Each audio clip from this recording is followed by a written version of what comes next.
From the moment we met, I knew my life changed in the most beautiful way. Younger, beautiful, confident, just because of your love, patience, and support.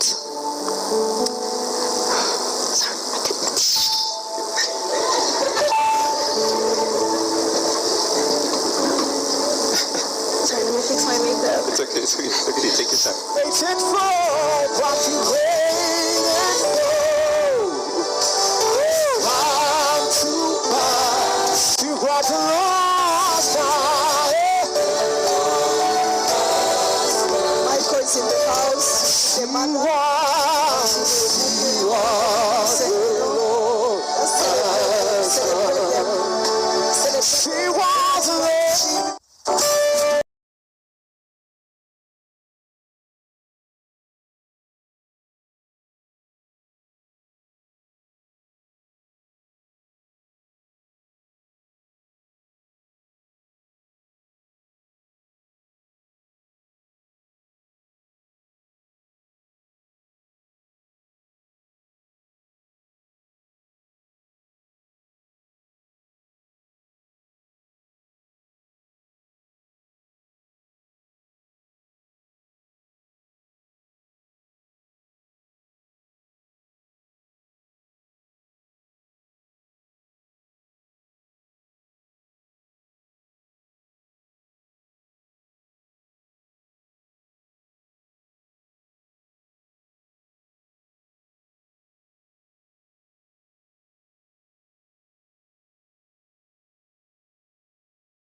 As they're coming, I spoke about Michael, navuze kuri Michael, but I'm going to speak about Naomi. ariko ngiye kuvuga kuri Naomi.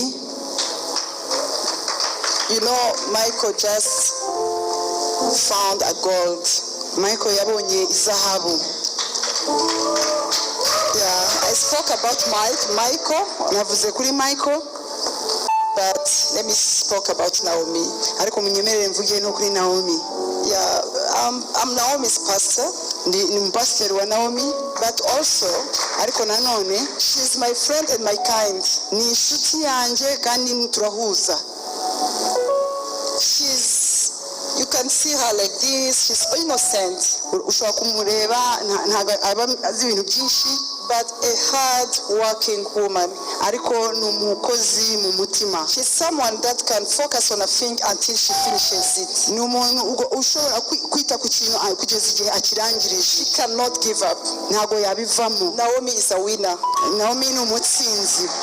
Please celebrate. If you are not jealous, niba udafite ishyari mukomera amashyi. She's a winner. Ni umutsinzi. She brings joy in her family. Azana umunezero mu muryango we. I'm telling you, her mother has been in church and born again, serving God for years. Umubyeyi we w'umumama amaze imyaka mu itorero akorera Imana. She's a great servant of God. Ni umukozi w'Imana ukomeye. But when Naomi, ariko igihe Naomi got baptized, yabatizwaga, she influenced the father. Niyo awatumye umubyeyi we papa, and the father, hanyuma umubyeyi we w'umupapa got baptized also. Nawe arabatizwa. Same day. Uwo munsi nyine.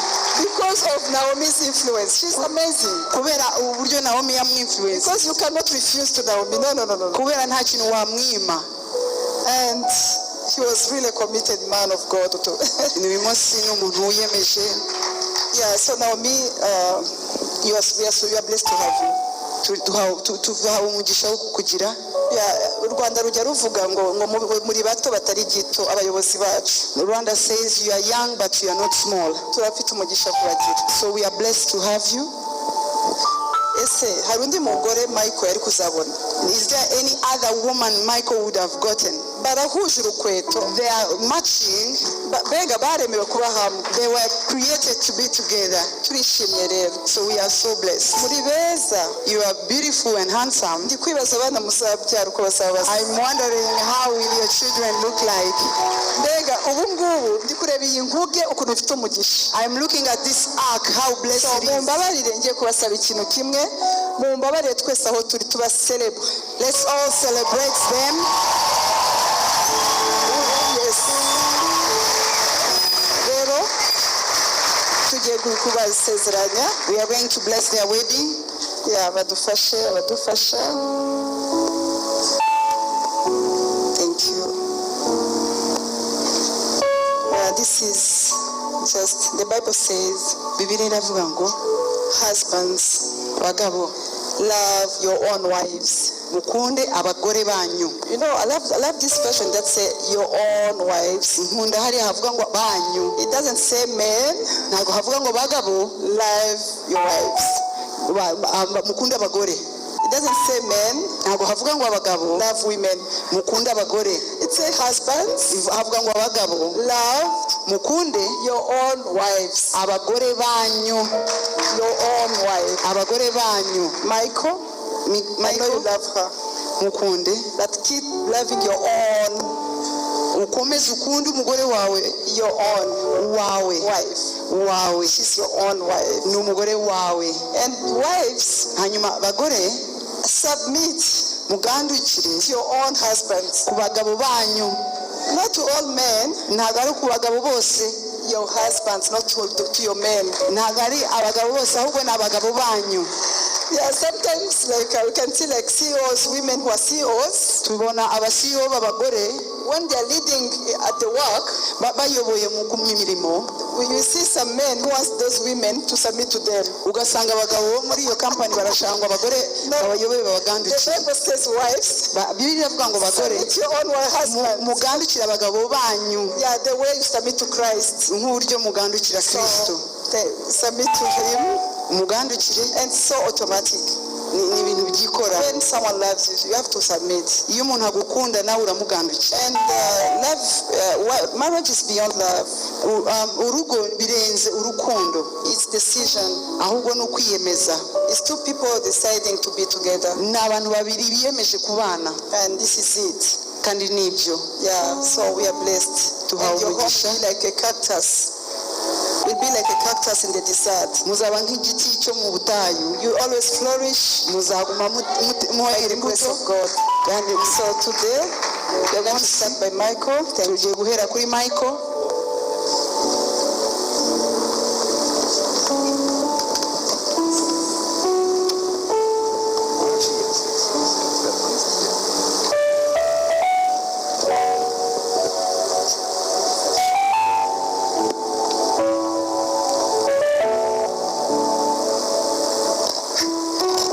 I, Michael Tesfaye, take you, Naomi Nishimwe, as my wedded wife.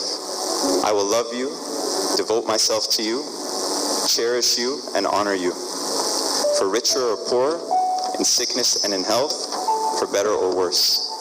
I will respect you as the word of God commands it, till death do us part, or Jesus Christ, the Lord, returns. I vow so in the presence of God, church, his servants, and both of our, in the name of our Father, Christ Jesus, and the Holy Spirit. Amen.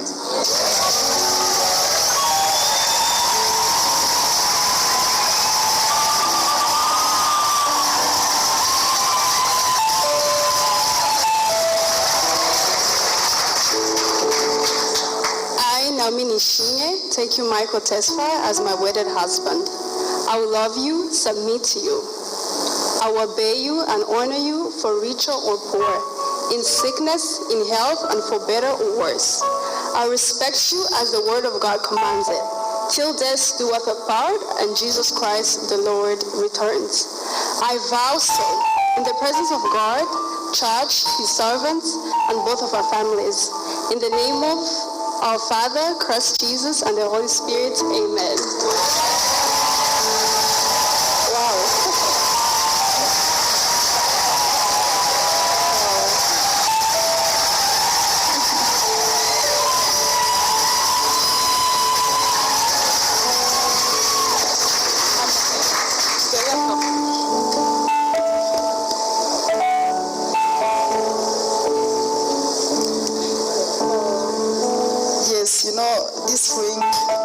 refined. It's a gold, it's a metal, but refined. And this is also a symbol that's showing that you can go through things, but you shine, shine, shine. The way it shines is because it went through a refined process. And love cannot be, it's a symbol of love. The ring is not the love, but it's a symbol of love. And there's an entry inside, and today something new is starting. So we want to hear from them. We want to hear from them. God bless you. We always use our own words. Yeah, you know, when we meet them. Wow.